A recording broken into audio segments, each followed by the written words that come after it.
Ya, pemirsa, ini sudah memasuki hari ketiga pencarian terhadap MR, bocah berusia 3,5 tahun yang hilang terseret arus selokan di Surabaya, Jawa Timur, dan pencarian pun masih terus dilakukan. Pencarian dilakukan setelah tanaman eceng gondok yang menyulitkan petugas menemukan korban telah dibersihkan. Tim SAR gabungan yang terdiri dari Basarnas dan BPBD Kota Surabaya serta Tagana menerapkan metode estafet dan manuver dengan berputar menyisir area di Kali Makmur. Arus selokan yang menjadi lokasi hilangnya korban bermuara di Kali Makmur. Selain menyisir dengan perahu karet, petugas juga akan menyelam untuk menemukan korban. Proses pencarian akan dilakukan selama 1 pekan atas permintaan orang tua korban yang berharap buah hatinya bisa segera ditemukan di dalam kondisi selamat.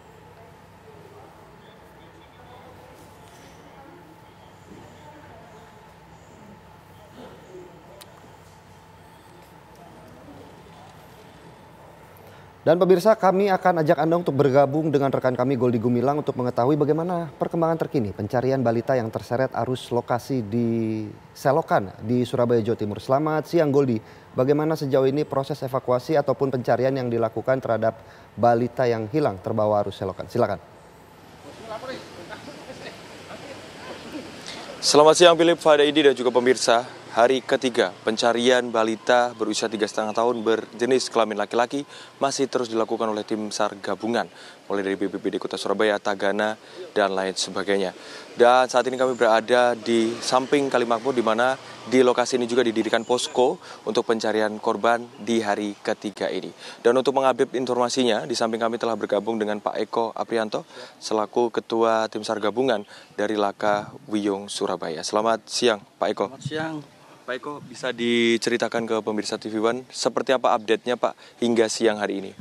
Untuk pencarian hari ketiga ini kita sudah menerjunkan 5 tim, baik 3 tim untuk di air dan 2 tim untuk di darat. Dan untuk metode kita menggunakan metode estafet.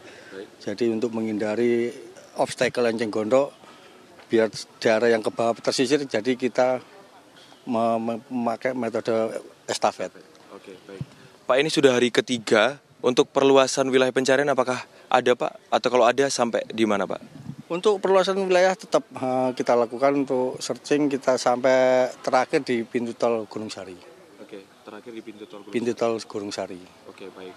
Berarti sampai siang hari ini Pak, apakah korban sudah ditemukan atau belum Pak? Konfirmasinya Pak. Untuk sampai saat ini korban masih belum ditemukan, yaitu kita masih mengupayakan balita atau adik di sini bisa segera diketemukan. Oke, baik. Pak, selain itu kendala kemarin kan eceng gondok dan hari ini sudah diarahkan juga ada alat berat.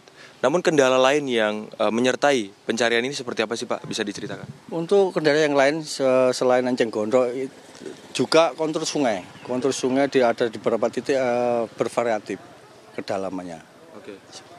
Dan juga dari jenazah korban juga nggak pakai baju, itu juga menyulitkan kita untuk dalam pencarian. Baik.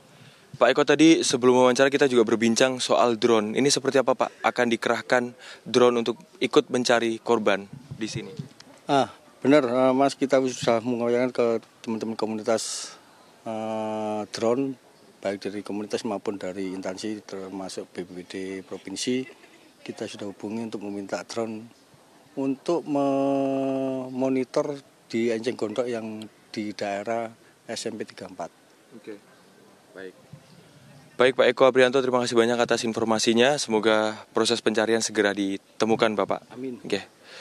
Itu tadi pemirsa wawancara kami dengan Eko Aprianto selaku Ketua Tim SAR gabungan Laka Air Wiyung. Dan untuk informasinya hingga pukul 11:10 ini memang korban belum ditemukan. Namun upaya pencarian masih terus dilakukan oleh Tim SAR gabungan, mengingat untuk SOP-nya sendiri akan dilakukan pencarian hingga hari ke-7 pemirsa. Ini sudah memasuki hari ketiga.